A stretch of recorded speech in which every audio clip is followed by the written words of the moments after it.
प्रसिद्ध है। शंकराचार्य शैवाचार्य नहीं है, रेणुकाचार्य आदि शैवाचार्य हुए हैं। त्रिपुंड्र का मतलब वो शंकराचार्य शैव हैं ऐसा नहीं, शंकराचार्य का शास्त्रार्थ शैवों से भी हुआ, उनको भी परास्त किया और कहा कि मतैक्य करो, तात्विक अभेद को, तात्विक अद्वैत को स्वीकार करो। सभी आचार्यों ने अंदर ही अंदर स्वीकार किया है। तो ये जो त्रिपुंड्र है ये सनातन तिलक है, भगवान शिव का त्रिपुंड्र नहीं है। ये शिव जी का त्रिपुंड्र कैसे होता मालूम है?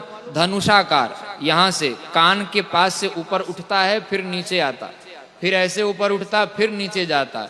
भगवान राम का जो धनुष होता है, धनुषाकार त्रिपुंड्र शिव जी धारण करते हैं, वो शैवों का तिलक। धनुषाकार त्रिपुंड्र और बीच में ऊर्ध्व रेखा, तो वो शैवों का तिलक है। त्रिपुंड्र सनातन, त्रिभिः पुंड्रे ही धार्यते इति त्रिपुंड्र, त्रिपुंड्र सनातन तिलक हैं। तो ध्यान से सुनिए, शंकराचार्य का सार्वभौमत्व क्या है यही बता रहे थे। वैष्णवाचार्यों ने विष्णु के ब्रह्मत्व को स्वीकार किया। एक उदाहरण दे रहे हैं, ज्यादा व्याख्या का समय नहीं है।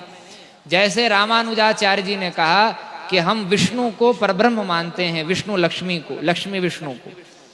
रामानुजाचार्य जी ने शिव, गणपति, दुर्गा, सूर्य आदि के ब्रह्मत्व को, उनके परमात्मत्व को स्वीकार नहीं किया। वे कहा कि परमात्मा तो विष्णु हैं, बाकी सब उनके कायव्यूह हैं या देवता अंतर हैं, ऐसा कहा। जबकि वेदों ने सदैव सौम्यदमग्रासीदेकमेवा द्वितीयम शांतम शिवमद्वैतम चतुर्थम मन्यन्ते स आत्मा स विज्ञेयः इत्यादि मंत्रों में वेदों ने शिव को परब्रह्म कहा। गणपति को त्वमेव प्रत्यक्षम ब्रह्म वदिष्यामि, गणपति को परब्रह्म कहा। भगवती को त्वयमेव ब्रह्मात्मिका इत्यादि वेदों ने कहा।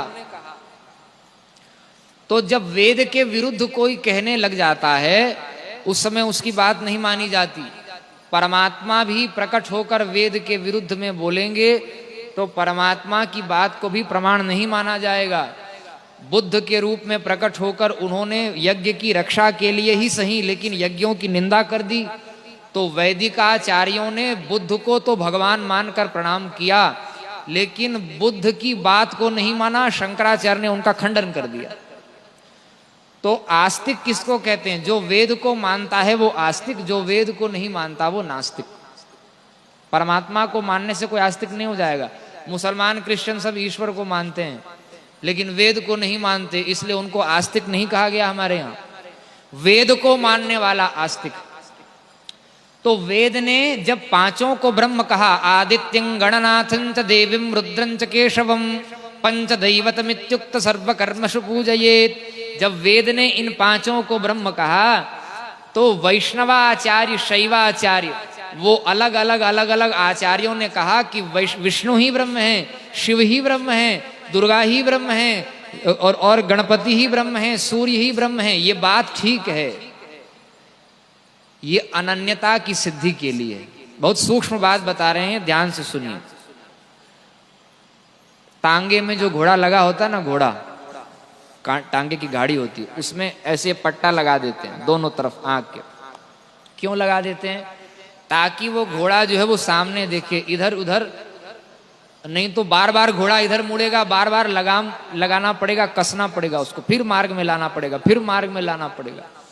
बारंबार दिग्भ्रम उत्पन्न न हो, विभ्रम उत्पन्न न हो, इसीलिए एक मार्ग दिखा दिया गया और कहा कि भाई इस मार्ग में आप चलिए।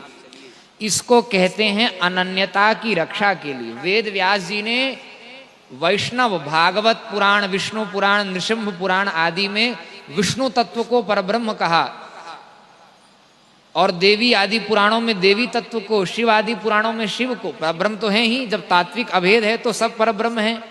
लेकिन एक एक पुराण में एक एक के ब्रह्म को विशेष रूप से क्यों ख्यापित किया?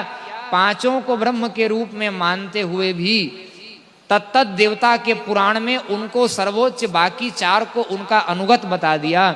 इसका एकमात्र कारण क्या है? भगवान स्वयं 5 रूप में प्रकट हो करके जब विष्णु बनते हैं तो विष्णु के रूप में वो आराध्य बन जाते हैं, और शिव, गणपति आदि के रूप में भी वे ही प्रकट हैं, लेकिन वे वे क्या बन जाते हैं? वो उपासक बन जाते हैं। स्वयं भगवान उपास्य और स्वयं ही भगवान उपासक बन करके अपने मत का पोषण करते हैं।